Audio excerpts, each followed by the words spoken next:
할렐루야, 반갑습니다.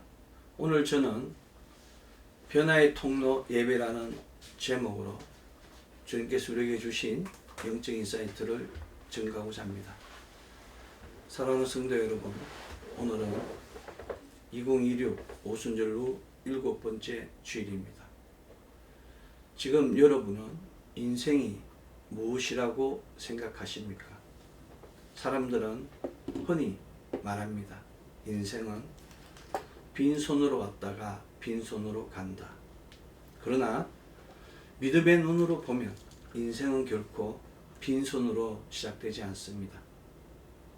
우리는 죄가 없는 존재로 태어나는 것이 아니라 아담 안에서 비롯된 원죄의 현실 속에서 태어납니다. 우리는 죄의 문제를 안고 이 세상에 들어온 존재입니다. 인생은 죄를 안고 들어오는 그런 죄인의 출발점이 우리에게 주어진 것입니다.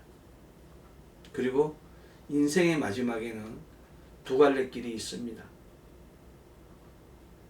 그 첫 번째 길은 아담 안에서 받아온 원죄를 그리스도 은혜로 씻음받고 영생을 얻어 하나님께 나아가는 길과 또 다른 길은 아담 안에서 받은 원죄를 해결하지 못한 채 살아가며 자신의 죄를 더욱더 쌓아서 결국 심판대에 가는 길을 가지고 있습니다. 이러한 관점에서 인생은 덧셈과 뺄셈의 여정입니다. 무엇을 빼야 합니까? 죄를 빼야 합니다. 무엇을 더해야 합니까? 하나님을 향한 사랑을 더하고 예배를 더하고 믿음을 더하고 순종을 더해야 합니다.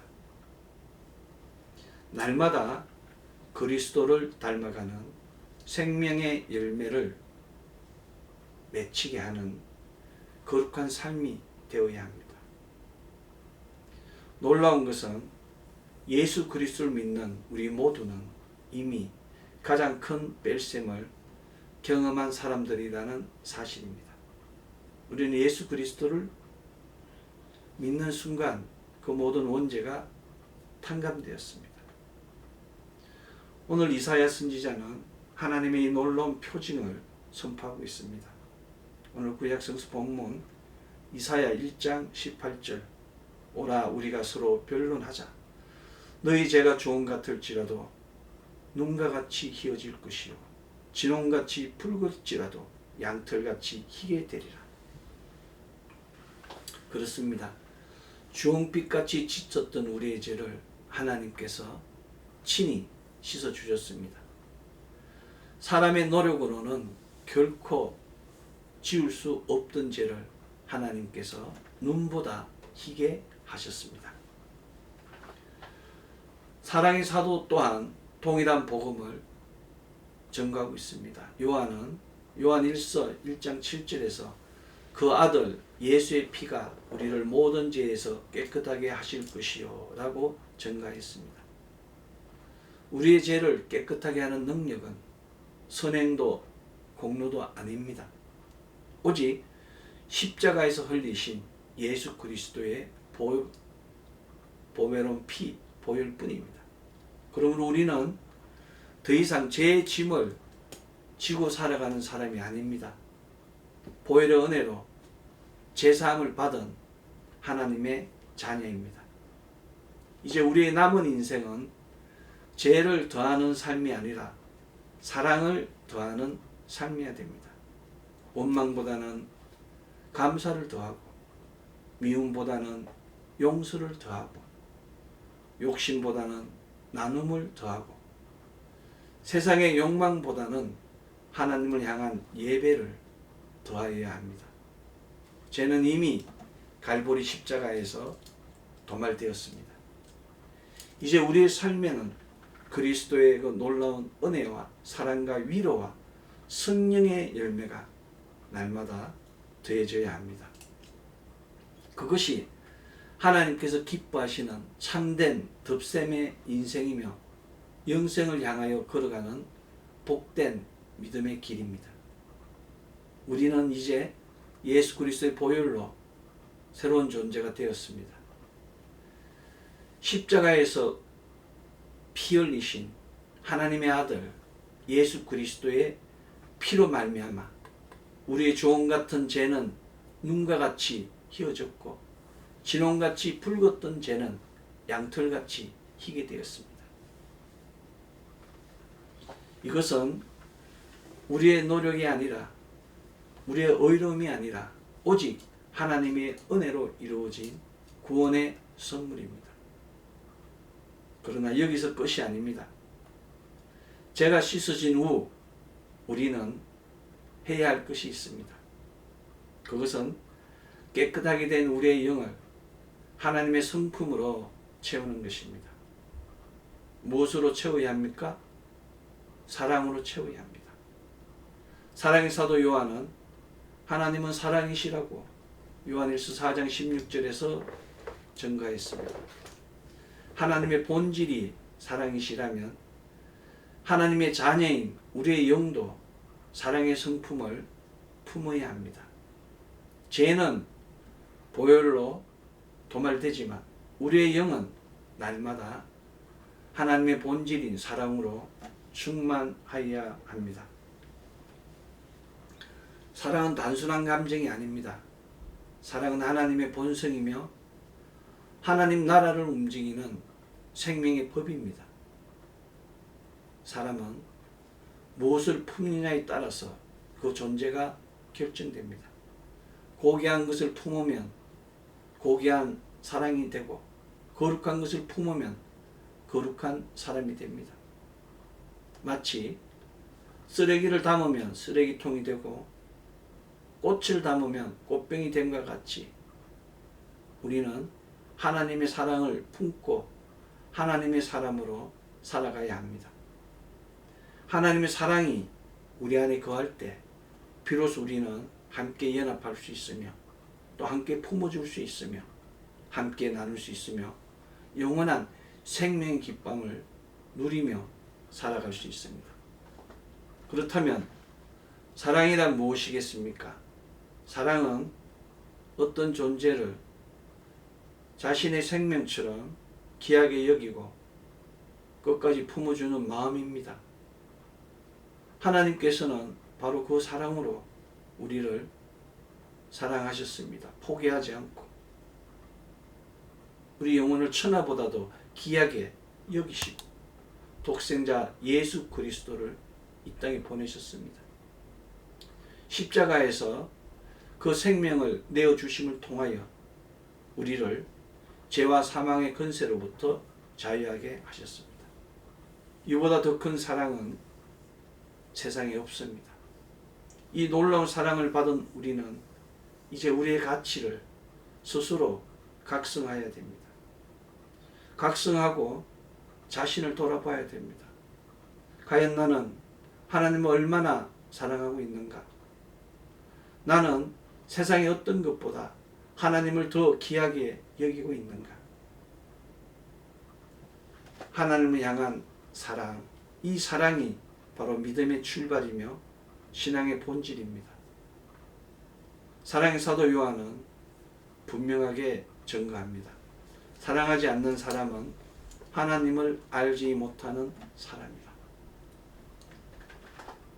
하나님을 안다고 말하면서 형제를 미워한다면 그는 아직도 어둠 가운데 있는 자입니다. 형제를 미워하는 사람은 어둠 속을 걸어가는 사람이며 어디로 가는지도 알지 못합니다. 어둠이 그의 눈을 가렸기 때문입니다. 미움은 사망의 법입니다. 미움은 영혼을 메마르게 하고 생명을 잃게 만들며 하나님과의 교제를 끊어버립니다. 그러나 사랑은 생명의 법입니다. 이 세상이나 세상에 있는 것들을 사랑하지 말라고 요한은 우리에게 경고하였습니다. 사랑은 하나님의 빛을 우리 안에 머물게 하고 하나님의 생명을 흘러가게 하며 우리를 그리스도의 형상으로 변화시키는 능력입니다. 세상 것을 사랑하면 어둠이 옵니다. 세상 것을 사랑하면 사망이 옵니다. 세상 것을 사랑하면 뱀의 형상을 가지게 됩니다. 세상이 말하는 사랑은 대부분 자기중심적입니다. 육신의 정욕, 안목의 정욕, 이생의 자랑은 모두 세상으로부터 온 것이며 하나님 아버지께로부터 온 것이 아닙니다. 세상은 끊임없이 더 가지라고 말하지만 하나님은 더 사랑하라고 말씀하십니다. 세상은 높아지라고 말하지만 하나님은 낮아져서 섬기라고 말씀하십니다. 세상은 자신을 위해 살라고 말하지만 하나님은 사랑으로 자신을 내어주라고 말씀하십니다. 사랑하는 성도 여러분, 여러분은 어떤 삶을 선택하시겠습니까? 성도의 삶은 사랑을 선택하는 삶입니다. 보혈로 제 씻음을 씻은 우리는 하나님의 사랑으로 우리의 영을 채워야 됩니다. 그 사랑이 하나님을 향한 예배가 되고 이웃을 향한 섬김이 되며 세상을 비추는 빛이 됩니다. 사랑을 품은 사람은 하나님의 형상을 닮아갑니다. 그리고 하나님을 닮은 사람은 영원한 생명의 길을 끝까지 걸어가게 됩니다. 세상을 사랑하면 함께하는 모든 사람이 경쟁자가 되며 질투하게 됩니다. 왜냐하면 사랑의 반대말은 미움이 아니라 질투이기 때문입니다. 그것은 질투가 남을 부러워하는 감정이며 그 감정이 뭉쳐서 아주 사무치게 미워하는 마음이 되기 때문입니다. 사람을 망치는 것이 바로 질투입니다. 질투는 사단이 주는 만족하지 못하는 마음이며 사단이 주는 미워하는 마음이며 사단이 주는 원망하는 마음입니다. 그래서 질투가 많은 사람은 사랑도 깨지고 인생도 무너집니다. 연인 사이에도 질투가 많으면 다툼이 많아요. 부부 사이에도 질투가 많으면 해로할 수가 없습니다.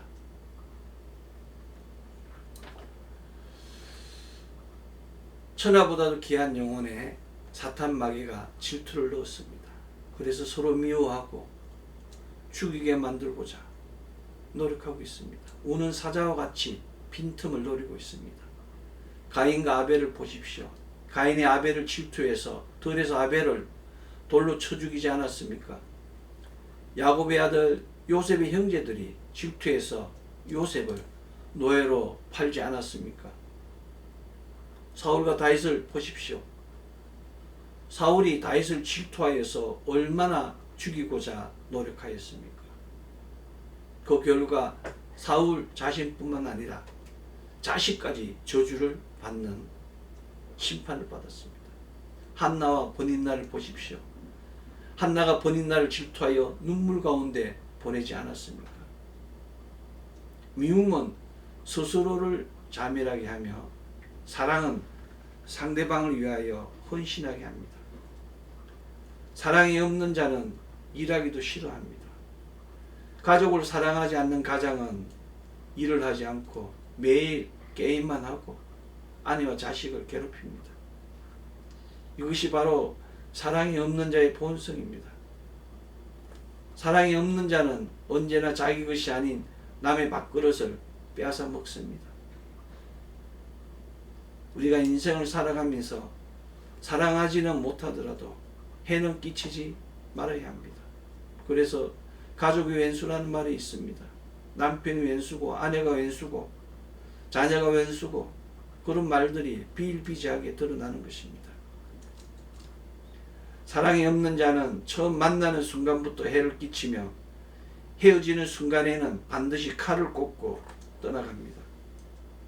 그것은 사단의 본성이기 때문입니다. 사탄이 일을 좋게 끝나게 하는 경우는 없습니다. 웃으면서 다가왔다가 윽박지르고 분노하며 폭력으로 결과를 맺게 하는 것이 사단입니다. 여러분 주위에 일하기를 싫어하고 하내기를 좋아하고 모든 일에 불평하는 사람을 보면 저 녀석 사단에 묶인 사람이구나 라고 생각하면 됩니다. 데살로니가후서 3장 10절은 누구든지 일하기 싫어하거든 먹지도 말게 하라고 권면하고 있습니다. 일하기 싫어하는 자들은 일을 안 하는 것으로 끝나는 것이 아니라 일을 만드는 자라고 성경은 경계하고 있습니다. 일을 만드는 것이 무엇입니까? 사고치는 것입니다. 일하기를 싫어하는 자는 일을 어그러뜨리는 자입니다. 우리 주위에 보십시오. 교회를 다닌다고 하지만 믿음이 부족한 자들은 꼭 주의 일을 해방합니다. 교회 일을 해방합니다. 잘 나가는 사람한테 이간질을 해서 교회를 떠나가게 합니다. 데살로니가후서 3장 11절로 12절은 우리가 들은즉 너희 가운데 게으르게 행하여 도무지 일하지 아니하고 일을 만들기만 하는 자들이 있다 하니 이런 자들은 조용히 일하여 자기 양식을 먹으라고 전가하고 있습니다. 바울 선생이 언급한 조용히 일하여 자기 양식을 먹는 것이 우리의 사명입니다. 조용히 일하는 자들, 열심으로 일하는 자들, 하나님을 사랑하는 자들, 하나님을 두려워하는 자들은 자기를 드러내지 않습니다. 언제나 자기 것을 나누고 헌신하고 섬기고 함께하기를 원합니다. 사랑입니다. 사람은 태어나면서 자기 밥그릇을 들고 나온다고 합니다. 각자의 양식, 각자의 먹거리를 담을 밥그릇이 정해져 있다고 우리 선조들은 이야기하고 있습니다. 그러나 믿음은 다릅니다. 믿음의 크기는 자기가 만드는 겁니다. 자기가 생각하고 자기가 심는 만큼 믿음의 크기가 달라집니다. 믿음은 크다고 좋은 것이 아닙니다. 믿음은 질입니다. 양보다 질입니다. 겨자씨보다 작은 믿음이 산을 옮기는 믿음이라고 성경은 전가하고 있지 않습니까? 정결한 믿음, 거룩한 믿음, 순결한 믿음이 되어야 됩니다. 세상에 오염되지 않는 믿음, 사람들에게 본이 되는 믿음, 교회의 덕을 세우는 믿음, 그런 믿음이 조용히 일하여 자기 양식을 나누는 자들입니다. 사랑하는 성도 여러분,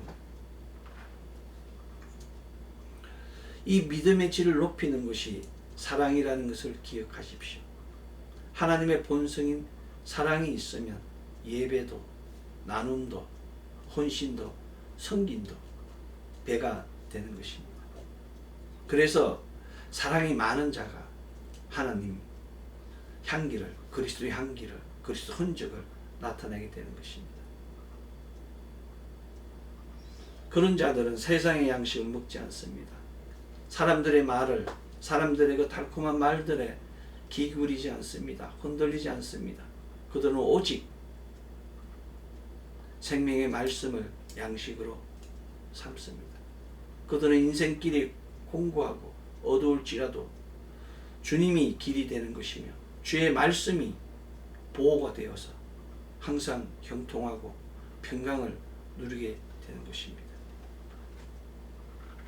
예배를 가리키는 히브리어는 아바드입니다. 아바드. 아바드는 예배라는 뜻보다는 봉사, 섬김을 의미합니다. 예배를 가리키는 영어 단어 월십. 월십은 가치가 있는 존재에 드리는 가장 고상하고 경건한 행위를 의미합니다. 우리는 전지전능하신 우리를 지으신 창조주 하나님 월십하고 하늘과 땅에 아바드하는 믿음을 가져야 됩니다. 이것이 성도가 누릴 수 있는 가장 가치 있는 행동이며 차원을 뛰어넘는 영적 행위임을 기억해야 됩니다. 그렇습니다. 바로 가장 고상하고 경건하며 가장 가치 있는 행동이 바로 예배인 것입니다. 예배는 눈으로 보고 귀로 듣고 손으로 만지고 마음으로 느끼는 것으로 끝나는 것이 아닌 영적으로 신적 생명의 단계까지 올라가야 합니다. 지금 우리는 열린 예배를 강조하고 있습니다. 이 시대는 눈에 보이는 것, 귀로 들리는 것, 손으로 만지는 것, 감동적인 예약. 그러나 거기에서 끝나는 것이 아니라 보다 차원이 높은 신적 생명의 영적 단계로 나아가야 하는 것이 예배입니다. 왜냐하면 예배가 하나님의 영광이 임재하는 통로이며 예배 자체가 영적 가치 창조이며 영적 행위이며 사람이 변화되는 통로이기 때문입니다. 예배를 통해서 영적으로 변화되는 것입니다. 예배를 통해서 기름 부음을 받는 것입니다. 이 예배에 성공하는 사람이 바로 믿음을 지키는 사람입니다. 오늘 신약성서 본문 요한복음 4장 24절 하나님은 영이시니 예배하는 자가 영과 진리로 예배할지니라 라고 선포하고 있습니다. 영과 진리, 바로 하나님의 본성인 사랑이 넘치는 영적 예배, 생명의 말씀이 충만한 진리의 예배가 바로 하나님께서 열람하시는 예배입니다. 따라서 예배는 하나님의 본성인 사랑으로 드려야 합니다. 하나님을 향한 진정한 사랑으로 드리는 예배가 상달되는 예배입니다. 진정한 사랑은 마음으로 나누는 사랑입니다. 마음으로 힘을 다하여 뜻을 다하여 하나님을 사랑하여야 합니다. 하나님을 향한 가치 있는 사랑으로 드리는 예배가 응답받는 예배입니다.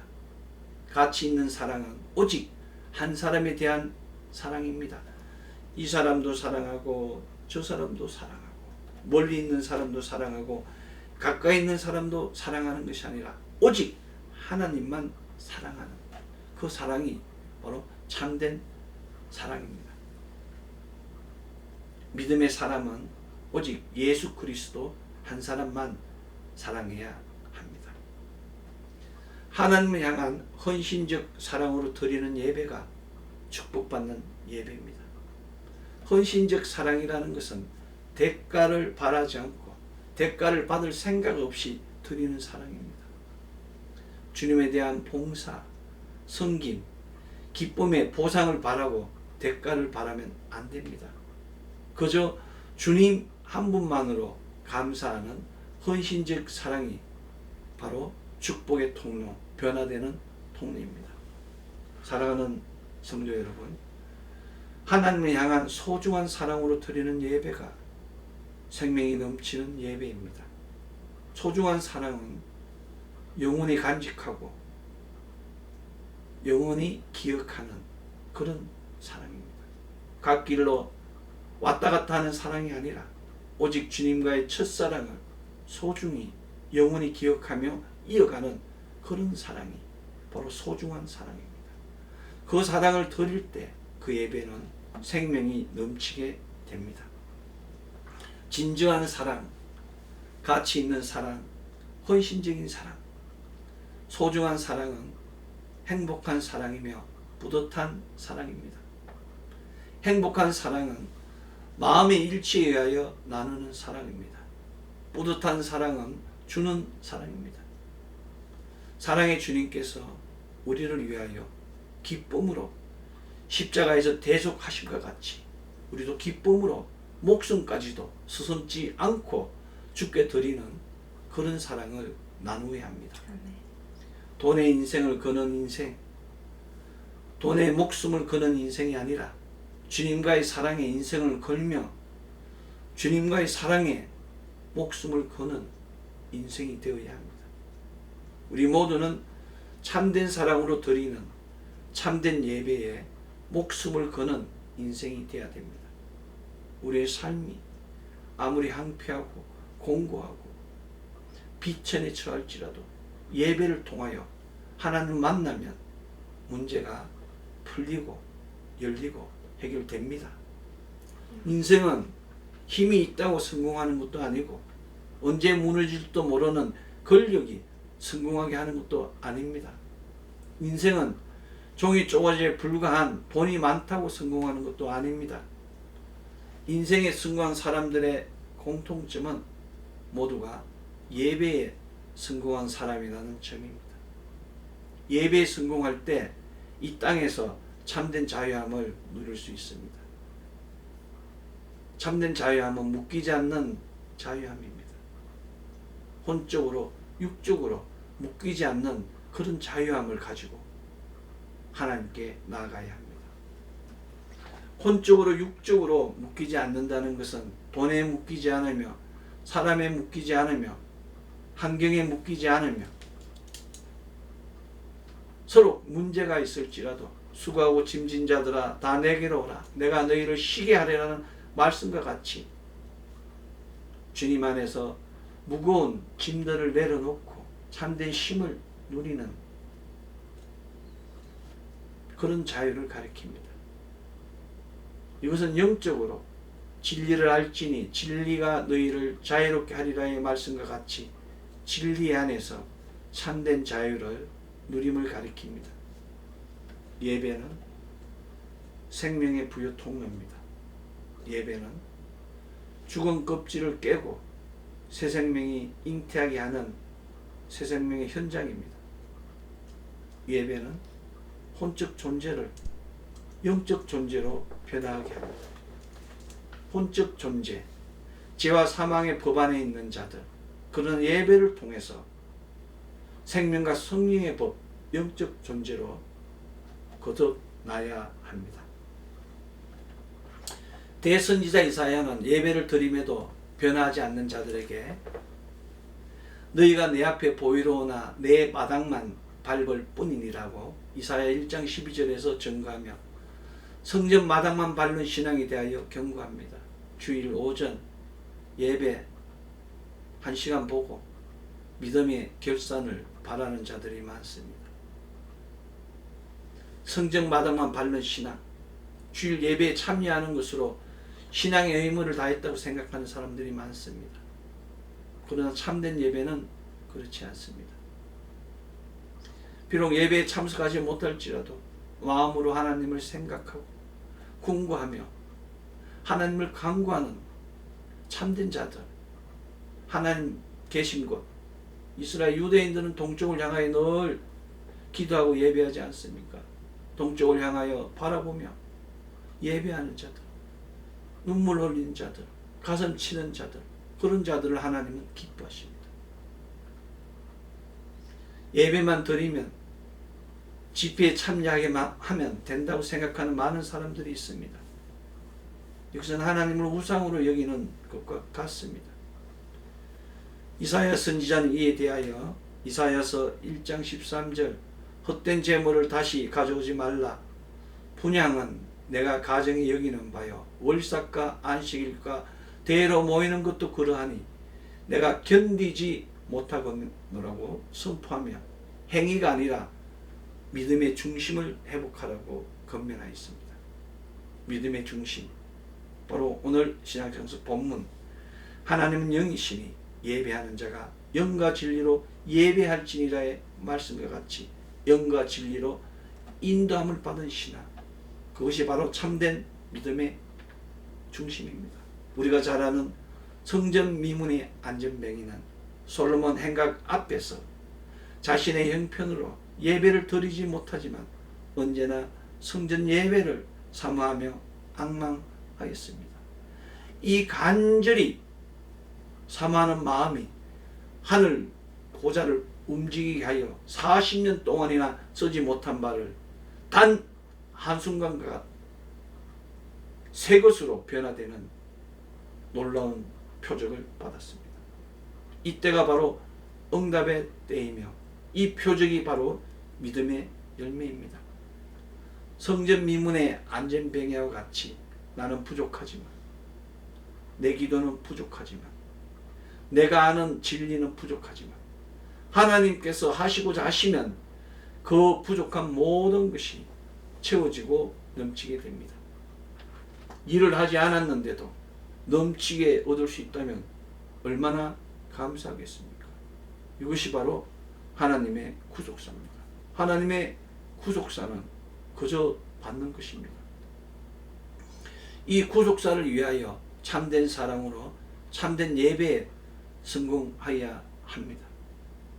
하나님 말씀을 통하여 예배를 통하여 하나님의 아름다운 덕을 높이고 하나님 영광을 고백하는 예배가 되어야 됩니다. 예배를 드릴 때 내 모든 무거운 짐들을 내가 이만큼 했으니 하나님 이만큼 채워주시오가 아니고 하나님 내 모든 수고하고 무거운 짐들을 내려놓았습니다. 채워주십시오라고 내가 할 수 없음을 하나님께 고백할 때 비로소 내 거룩이 차고 넘치게 되는 것입니다.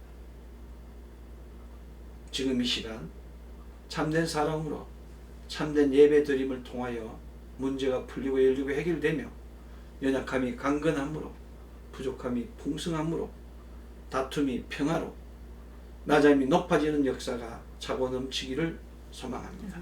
오순절의 7번째 주일 예배의 대상이신 전지전능하신 창조주 하나님께 참된 사랑으로 참된 예배 드림을 통하여 찬양과 존귀와 경배와 영광을 드리는 거룩한 행위를 통하여 영혼이 잘되고 범사가 잘되며 강건한 역사가 차고 넘치는 가정, 자녀, 기업 되기를 소망합니다. 기도하겠습니다. 사랑과 은혜와 자비가 풍성하신 아버지 하나님 감사합니다. 2026 오순절 7번째 주일 이 거룩한 예배를 허락하여 주시고 거룩한 영으로 충만케 하여 주심에 감사드립니다. 우리의 영육혼을 우리 주 예수 그리스도의 보배로운 피로 정결하게 하여 주옵시며 생수의 강물 생명수로 하나님 아버지 거룩하게 하여 주시어서 언제나 우리 삶 가운데 평강과 위로와 새 힘이 차고 넘치게 하여 주시옵소서. 하나님